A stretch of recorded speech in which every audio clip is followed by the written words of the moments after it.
За сайн онлайн сургууль зуршлын төвөөс эрхлэн дэлгэж би Момшогийн бодлогоолон болтоод тооны засгийн газрын тэтгэлийн төлбөр буюу Момшин шалгалтын 2019 оны материал их сургууль математик B-ийн бодлогын 3 гэж.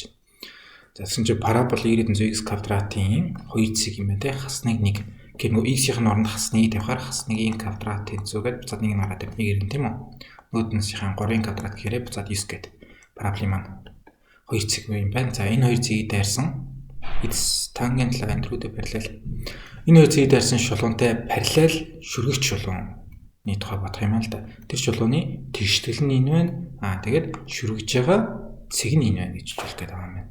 За парабол цэг шүргэгч шулуун tangent lineтэй тэрнтэй параллел нэг шулуун байгаа гэж. За би энэ дээр болохоор яг хичээдээ x y гэж тавьж байгаад x y гэж тавьж байгаад y-ийн x квадрат гэдэг чинь болохоор амархан шүү дээ. Тэг 1 дээр 1, 2 дээр 4, 3 дээр 9 гэдэг. Нөгөө талд нь адилхан хас 1 дээр 1, хас 2 дээр 4, хас 3 дээр 9 гэсэн байдалтай тийм үү? Ийм параболик тийм. Ийм график гарч иж байгаа тийм үү?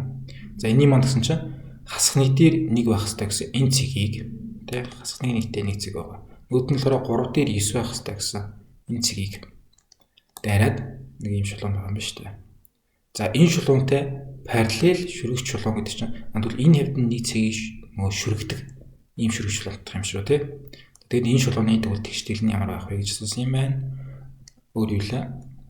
Энэ шулууны за энэ нөгөө шүргэж байгаа цэгийн координат нь ямар байх вэ гэж асуусан юм байна. За тэгэхээр би болохоор ингэ хийчихв. Ийшээгээ 0 байж хахад ийшээгээ 3 яваад дээшээгээ 9 яваад нэг цэг нугаа тий. Нөгөө цэг нь болохоор хажуу тийшээгээ хас 1 яваад дээшээгээ 1 явахаар нөгөө цэг нь хийж байгаа. Тэгэхээр би ингээд таачих. За энэ 0 цэгээс ийшээгээ 3 урттай ийшээгээ хас 1 л үрсэн 1 урт шүү дээ тийм үү. Тэгэхээр энэний урт бол ерөөсө 4 байх юм шүү дээ. 4 урт юм байна. Энэ нь болохоор дээшээгээ 1 явсан нөгөөт нь дээшээгээ 9 явсан гэхээр яг энэ хэсгийнх нь урт гэх юм бол энэ бол одоо 8 байх гэдэг шүү дээ. Тэгэхээр юу юм? Энэ нөгөө хоёр цэгийг дайрсан шулуун гэдэг шулуун маань болохоор өөрөө ерөөсөө нэг юм 90 градустай тий. Доороо 4-тэй дээрээ 8-тай. Ийм шулуун юм байна шүү. За тэгвэл энэ үнцгийн альфа гэхээр тангенс альфа маань нөгөө үнцгийн коэффициентийн k маань гэсэн тийм үү. Тангенс альфа тэнцүү эсрэг уршигыг нь налсан гэдэгт хуваалаа 2 гараад ирлээ. Тэгэхээр энэ шулуун бол өөрөө ямар нэгэн яах юм y тэнцүү 2x дээр нэмэх нь b ч юм уу тий. Нэг тийм шулуун байгаа юм байна. За нөгөө манай шүргэгч шулуун болохоор гэхээр би яах вэ? За y тэнцүү яхаа f of x гэдэг нэг ямар нэгэн функц өгсөн байг. Тэгээд уламжлалыг нь авдаг тий.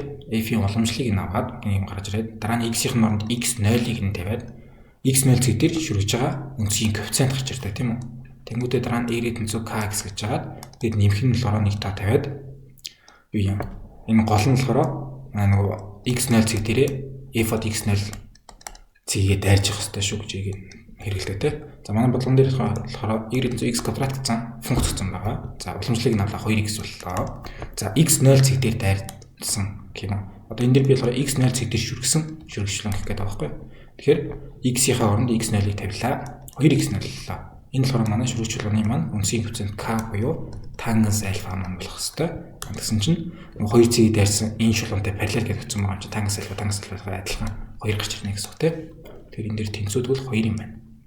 За 2x0 тэнцүү 2 болчлоо гэдэг чинь x0 тэнцүү 1 гэсэн үг. Энд дээр болохоор шүргэж татж байгаа цэг маань x тэнцүү 1 цэг дээр шүргэж татж байгаа юм байна тий. За тэгээд шүргэгчлэнийхэн төслийг бичээр y тэнцүү за k маань 2 болсон байгаа тийм үү. K тэнцүү 2 гэж байгаа шүү дээ. 2x за нэмгэн гэж байгаа би хэдийг нэмэх хэрэгтэй вэ? Гол нь нөгөө манай параболчин энд байгаа шүү дээ.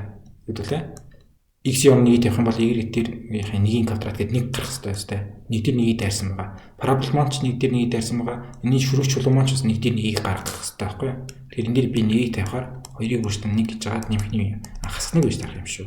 Тэгжээж 1 тэнцүү 2-аас 1 гэж гарна өстэй. Ерөөсөө манай шүргэгч чулуун бол y тэнцүү 2x-ээс хастан гэсэн шүргэгч чулуун юм байна. Дайрж байгаа цэг маань болохоор 1 дээр 1-тэй 1 дээр 1 гэсэн цэгийг тарих юм байна. Гэт ийшээ орж ирээд шүргэгч чулууны маань хэвчл маань 2x хастан гэдэг. Дайрж байгаа цэг маань буюу шүргэж татсан цэг маань болохоор 1 цэг дээр татсан байгаа гэж тавьчих. Энэ хоёрыг хоёулангийн зөв хийх юм бол тэд оноо. Энэ хоёрыг хоёулангийн зөв хийх юм бол тэд оноо гэж тавьсан байна. За, apply юм байла. Баярлалаа баяртай. Дараа дахин уулзъя.